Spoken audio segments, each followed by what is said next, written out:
tayo.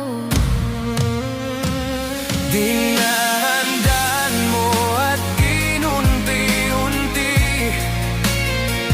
bago mo pinakita ang tunay mong budhi. Bakit ba na yun kahit saan lumingon, hindi kita makita, saan ka naroon? Kung alam ko lang sana na ako ay iiwanan, eh di sana nung una di ka na nilapitan. Ngayon kahit anong gawin ko'y wala ka na sa'kin, kahit ganun pa man hindi ka sisisisi.